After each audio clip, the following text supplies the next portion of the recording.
Hello students, आज हम BSc part 1 का टॉपिक पढ़ेंगे डीलोकलाइज्ड केमिकल बॉन्डिंग या कॉन्जुगेशन। विस्थानीकृत रासायनिक बंध के बारे में पढ़ेंगे और उसमें हम कॉन्जुगेशन या संयुग्मन पढ़ेंगे। तो पहले हमको पता होना चाहिए कि स्थानीकृत और विस्थानीकृत रासायनिक बंध होता क्या है। तो संयोजक बंध जो होता है ऑर्गेनिक कंपाउंड्स में, जो हम कोवलेंट बॉन्ड पढ़ते हैं, उसको हम दो थ्योरीज से उसको एक्सप्लेन कर सकते हैं, वैलेंस बॉन्ड थ्योरी और मॉलिक्यूलर ऑर्बिटल थ्योरी या एमओटी। तो वैलेंस बॉन्ड थ्योरी में जो एटम्स होते हैं वो अपनी आइडेंटिटी लूज़ नहीं करते हैं। और बॉन्ड कैसे बनता है, half filled valence shell orbitals जो हैं मॉलिक्यूल्स की, दो एटम्स जो हैं उनकी हाफ फिल्ड ऑर्बिटल्स जो हैं वो आपस में ओवरलैप करती हैं, अतिव्यापन करती हैं और बंध बन जाता है।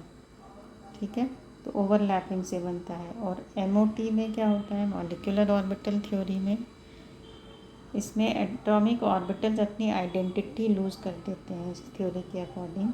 और मॉलिक्यूलर ऑर्बिटल्स कैसे बनते हैं, LCAO से। LCAO क्या है, linear combination of atomic orbitals, परमाणुीय कक्षकों का रेखीय संयोग। इसका मतलब क्या हुआ कि जितने कक्षक होते हैं, जितने परमाणुीय कक्षक होते हैं, जो परमाणु आपस में बंध बना रहे हैं, उनके जितने भी परमाणुीय कक्षक होते हैं वो सब परमाणुीय कक्षक मिलके उतनी ही संख्या में नए आणविक कक्षक बन जाते हैं। और वो जो आणविक कक्षक बनते हैं वो उसमें आधे उच्च ऊर्जा के और आधे कम ऊर्जा के होते हैं। जो उच्च ऊर्जा के होते हैं वो एंटी बॉन्डिंग होते हैं और जो कम एनर्जी के होते हैं वो बॉन्डिंग मॉलिक्यूलर ऑर्बिटल्स होते हैं। और जब बंध बनता है तो बॉन्डिंग मॉलिक्यूलर ऑर्बिटल्स में इलेक्ट्रॉन रहते हैं। तो नंबर ऑफ मॉलिक्यूलर ऑर्बिटल्स कितनी बनेंगी, जितनी परमाणुीय कक्षक उसमें बंध बनाने में काम आ रही हैं, उतनी ही आणविक कक्षक बनेंगी। तो ये दोनों थ्योरीज़ हैं जो एक्सप्लेन करती हैं हमको केमिकल बॉन्ड या कोवेलेंट बॉन्ड को। अब लोकलाइज्ड केमिकल बॉन्ड क्या होता है, अभी तक जो हमने बॉन्ड पढ़ा, जो हमने अपने लास्ट लेक्चर में पढ़ा था, कैसे बॉन्ड्स थे, जैसे नॉर्मल हाइड्रोजन बंध है, क्लोरीन का बंध है, जिसमें दो परमाणुओं के बीच में वो आपस में शेयर करते हैं दो इलेक्ट्रॉन्स, तो उसको वो क्या है, लोकलाइज्ड बॉन्ड है। जैसे अब अगर हम हाइड्रोजन का एग्जांपल लें तो हाइड्रोजन की 1s ऑर्बिटल और एक दूसरे हाइड्रोजन परमाणु की 1s ऑर्बिटल आपस में संयोग करते हैं, इनका रेखीय संयोग होगा तो दो कक्षक बनेगी, सिग्मा और सिग्मा स्टार। तो सिग्मा है बॉन्डिंग मॉलिक्यूलर ऑर्बिटल और ये है एंटी बॉन्डिंग। ठीक है, तो ये बॉन्डिंग मॉलिक्यूलर ऑर्बिटल और ये है एंटी बॉन्डिंग। ठीक है, तो बॉन्डिंग में क्या होगा, ये इस तरह से आपका सिलेंड्रिकल शेप आ जाएगी। और एंटी बॉन्डिंग में एक नोड होता है, मतलब दोनों एटम्स के जो न्यूक्लियस हैं उनके बीच में नोड रहती है। नोड यानी कि यहाँ पे कोई इलेक्ट्रॉन डेंसिटी नहीं होती। और बॉन्डिंग मॉलिक्यूलर ऑर्बिटल में सेंटर में इलेक्ट्रॉन डेंसिटी मैक्सिमम होगी। इस एनर्जी डायग्राम से भी हम देख सकते हैं, एक एटॉमिक ऑर्बिटल की 1s और दूसरे की 1s, जब इन दोनों का लीनियर कॉम्बिनेशन होता है, मॉलिक्यूलर ऑर्बिटल इनसे बनती है, तो बॉन्डिंग मॉलिक्यूलर ऑर्बिटल की ऊर्जा कम हो गई और एंटी बॉन्डिंग की ऊर्जा अधिक हो गई। तो जितने परमाणुीय कक्षक थे, कितने थे, 1s और 1s, दो परमाणुीय कक्षक थे, तो दो आणविक कक्षक आपके पास बन गए, उसमें से एक बॉन्डिंग हो गया और एक एंटी बॉन्डिंग हो गया। इसी तरह से ये अभी जो हमने देखा हाइड्रोजन में वो था सिग्मा बॉन्ड।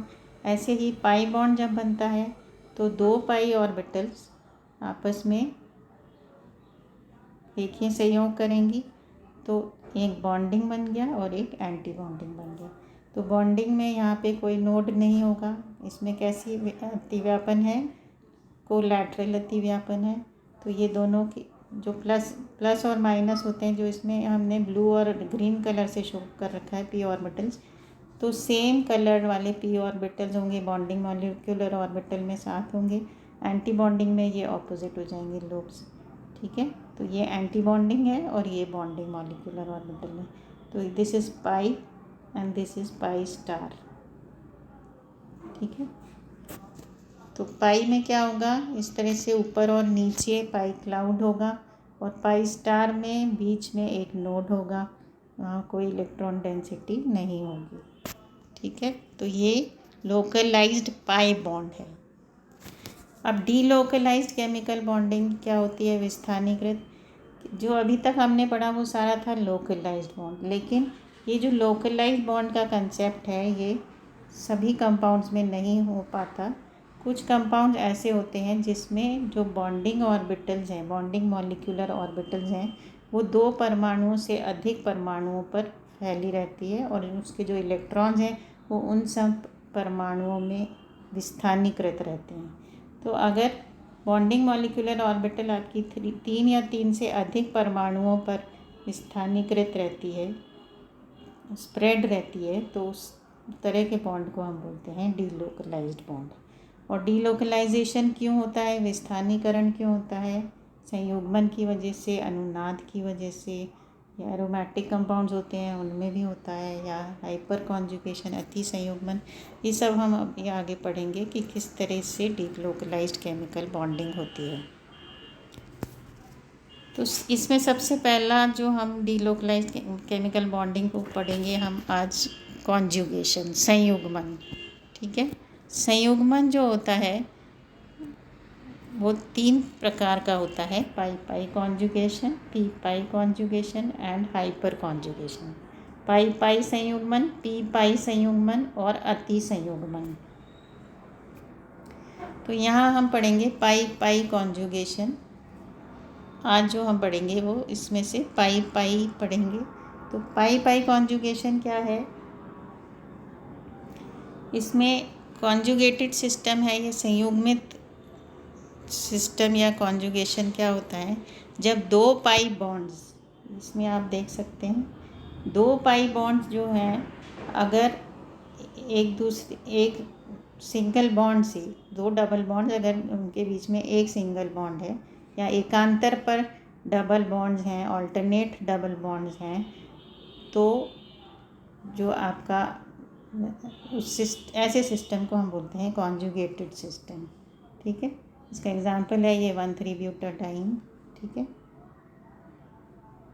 1,3-पेंटाडाइन है, सॉरी। इसी तरह आइसोलेटेड डबल बॉन्ड क्या होगा, जिसमें अगर दो डबल बॉन्ड्स एक से ज़्यादा सिंगल बॉन्ड से सेपरेटेड हैं, तो फिर वो आइसोलेटेड डबल बॉन्ड्स होगा। जैसे ये 1,4-पेंटाडाइन का एग्जांपल है। इसमें 1,3 में आप देख सकते हैं यहाँ पे 2 डबल बॉन्ड के बीच में एक सिंगल बॉन्ड है, और इसमें 1,4-पेंटाडाइन में 2 डबल बॉन्ड्स के बीच में 2 सिंगल बॉन्ड्स हैं। तो जो कॉन्जुगेटेड सिस्टम होता है जिसमें एकांतर पर डबल बॉन्ड होते हैं, वो हमेशा ज़्यादा स्थायी होता है, एक्स्ट्रा स्टेबिलिटी उसमें होती है। ये हम कैसे बता सकते हैं कि वो ज़्यादा स्थायी होता है, कि अगर हम संयुग्मित बंधों की हाइड्रोजनीकरण ऊष्मा निकालें, तो जैसे आप यहाँ देख सकते हैं इस एग्जांपल में, अगर हम 1 पेंटीन कॉन्जुगेटेड बॉन्ड्स में 2 या 2 से अधिक डबल बॉन्ड्स होंगे और उनके बीच में एक सिंगल बॉन्ड होगा, तो अगर हम हर एक सिंगल बॉन्ड के लिए हाइड्रोजनीकरण की ऊष्मा लें और उसको टोटल करें, और कॉन्जुगेटेड सिस्टम में भी हाइड्रोजनेशन की ऊष्मा लें, तो हमको पता चलता है कि हाइड्रोजनीकरण की ऊष्मा जो है वो संयुग्मित बंधों वाले यौगिक में कम आती है अकेले डबल बॉन्ड की अपेक्षा। जैसे ये 1 पेंटीन का अगर अपन हाइड्रोजनेशन ऊष्मा देखें तो 126 किलो जूल्स है, 2 पेंटीन की 116 है, तो दोनों की अगर हम जोड़ दें तो ये आती है -242। लेकिन अगर हम एक्चुअली ट्रांस 1,3-पेंटाडाइन की हाइड्रोजनीकरण ऊष्मा प्रयोग के द्वारा एक्सपेरिमेंटली निकालें तो वो जो आती है वो आती है 225, 225।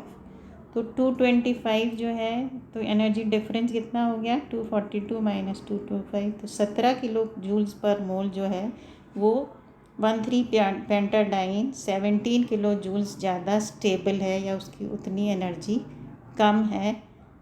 अगर हम इसकी कैलकुलेशन हाइड्रोजनेशन की ऊष्मा अगर हम अलग अलग उससे निकालें, मतलब थ्योरेटिकली जो हाइड्रोजनेशन की ऊष्मा है वो होनी चाहिए -242, लेकिन एक्सपेरिमेंटली एक्चुअली ये कितनी आती है 225। तो ये 17 किलो जूल से कॉन्जुग, क्योंकि इसमें संयुग्मन है, इस संयुग्मन की वजह से 13 पेंटाडाइन जो है वो 17 किलो जूल्स ज़्यादा स्थायी है। अब हम 13 ब्यूटाडाइन का एग्जाम्पल लें। सिंपलेस्ट कॉन्जुगेटेड कंपाउंड जो है वो होता है 13 ब्यूटाडाइन। इसमें आप देख सकते हैं 13 ब्यूटाडाइन में 2 डबल बॉन्ड, फिर सिंगल बॉन्ड, फिर डबल बॉन्ड, ठीक है। तो इसमें अगर आप बॉन्ड लेंथ देखें तो सिंगल बॉन्ड की बॉन्ड लेंथ है 1.48 एंगस्ट्रॉम,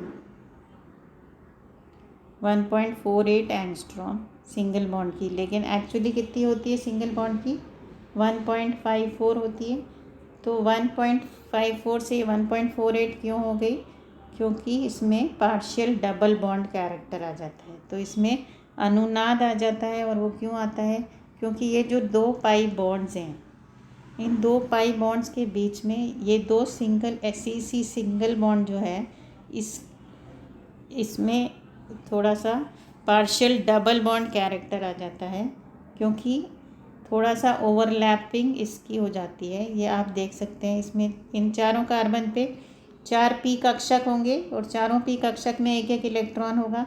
तो ये 2 आपस में अतिव्यापन करते हैं और इस कार्बन के दोनों आपस में अतिव्यापन करते हैं। लेकिन जो बीच वाले 2 सिंगल बॉन्ड वाले कार्बन हैं उनके पी ऑर्बिटल्स में भी थोड़ा सा ओवरलैप हो जाता है, उसकी वजह से पार्शियल डबल बॉन्ड कैरेक्टर आ जाता है सिंगल बॉन्ड वाले कार्बन में, सीसी सिंगल बॉन्ड में। तो इलेक्ट्रॉन्स जो होते हैं वो इन चारों कार्बन्स पे विस्थानीकृत हो जाते हैं। तो इस तरह से हम देख सकते हैं जब मॉलिक्यूलर ऑर्बिटल बनेगी। अब इसके पास कितनी है, ब्यूटाडाइन में 4 कार्बन है, तो चारों कार्बन के पास एक एक पी कक्षक है, और इनके जो पी कक्षक हैं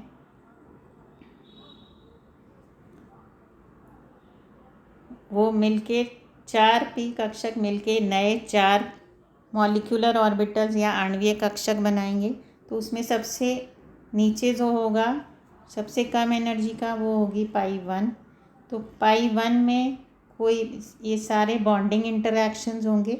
तो इस तरह से पाई 1 मॉलिक्यूलर ऑर्बिटल जो है वो इस तरह से होगी, जिसमें सारे प्लस साइन जो हैं पी ऑर्बिटल्स के वो साथ एक साइड में होंगे।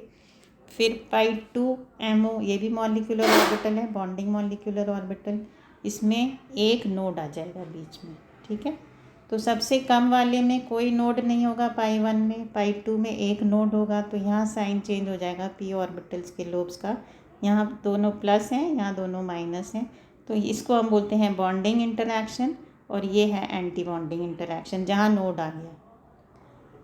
तो ये 2 तो बॉन्डिंग थी, अब 2 एंटी बॉन्डिंग बनेंगी। टोटल 4 मॉलिक्यूलर ऑर्बिटल्स बनेंगी, 2 बॉन्डिंग 2 एंटी बॉन्डिंग। तो एंटी बॉन्डिंग में फिर से 2 नोड्स आ जाएंगी, अभी एक नोड थी, अब यहाँ 2 नोड्स आ गई हमारे पास। तो यहाँ साइन चेंज होगा, एक यहाँ साइन चेंज होगा। तो नंबर ऑफ़ नोड्स बढ़ती जाती हैं, एक एक नोड बढ़ती जाती है। लोएस्ट वाले में कोई नोड नहीं होगी, फिर 1 2 3। तो पाई 4 स्टार ये दूसरी एंटी बॉन्डिंग ऑर्बिटल है, इसमें ये सारे 3 नोड्स होंगी, तो सारे एंटी बॉन्डिंग इंटरैक्शंस होंगे। तो इस फिगर से भी आप देख सकते हैं ब्यूटाडाइन की जो ऊर्जा है वो इथाइलिन की ऊर्जा से कम होगी। क्यों होगी, इसमें हम देख सकते हैं ये इथाइलिन में ये इथाइलिन की पाई ऑर्बिटल, ये इथाइलिन की पाई स्टार ऑर्बिटल। अब ब्यूटाडाइन में क्या होगा, जैसे इथाइलिन में 2 पी इथाइलिन में आपके पास 2 p ऑर्बिटल्स थी, यहाँ पे हमारे पास 4 p ऑर्बिटल्स हैं। चारों p ऑर्बिटल्स में एक एक इलेक्ट्रॉन है। तो ये 4 p कक्षक मिलके 4 आणवीय कक्षक बना रहे हैं, जो अभी हमने देखी थी पाई 1 पाई 2, ये दोनों बॉन्डिंग है। और पाई 3 और पाई 4, ये पाई 1 पाई 2 और पाई 3 और पाई 4। तो पाई 3 पाई 4 तो आपकी एंटी बॉन्डिंग ऑर्बिटल्स हैं और पाई 1 और पाई 2 बॉन्डिंग ऑर्बिटल्स हैं। तो इस तरह से स्ट्रक्चर होता है इसकी जो मॉलिक्यूलर ऑर्बिटल्स हैं। अब इसमें कोई बॉन्डिंग नहीं। सबसे लोएस्ट वाली पाई 1 में आप देख सकते हैं सारे लोब सेम है, कोई नोड नहीं है। पाई 2 में एक नोड है, पाई 3 स्टार में 2 नोड्स हैं और पाई 4 स्टार में 3 नोड्स हैं। तो इस तरह की मॉलिक्यूलर ऑर्बिटल होगी। अब आप बेंजीन में भी इसी तरह से डीलोकलाइज्ड पाई बॉन्डिंग होती है। तो बेंजीन में आपके पास 6 कार्बन्स हैं। 6 कार्बन्स के जो sp2 ऑर्बिटल्स मिलके 6 सिग्मा बॉन्ड्स बना लेते हैं और 6 कार्बन के साथ भी एक एक सिग्मा बॉन्ड बनाते हैं। और बेंजीन के छहों कार्बन्स के पास 2 p ऑर्बिटल्स, मतलब एक p ऑर्बिटल है जो सेकेंड शेल की है, इसलिए हमने 2p लिखा है। तो सबके पास एक एक p ऑर्बिटल में एक एक इलेक्ट्रॉन है। तो इनमें आपस में ये अतिव्यापन कर लेते हैं और डीलोकलाइज बॉन्डिंग होके इस तरह का पाई क्लाउड ऊपर और नीचे आ जाता है। तो इसमें 6 एटॉमिक ऑर्बिटल्स हैं। तो जैसे ब्यूटाडाइन में 4 एटॉमिक ऑर्बिटल्स मिलके 4 मॉलिक्यूलर ऑर्बिटल्स बनी थी, तो बेंजीन में 6 मॉलिक्यूलर ऑर्बिटल्स बनेंगी, उसमें से 3 बॉन्डिंग होगी और 3 एंटी बॉन्डिंग होगी। तो पाई 1 पाई 2 पाई 3 बॉन्डिंग हो जाएंगी और पाई 4 स्टार पाई 5 स्टार पाई 6 स्टार ये क्या हो जाएंगी, एंटी बॉन्डिंग ऑर्बिटल्स। और उसमें लोएस्ट वाले में कोई नोड नहीं होगा। जैसे जैसे आप ऊपर जाएंगे नंबर ऑफ़ नोड्स बढ़ते जाएंगे।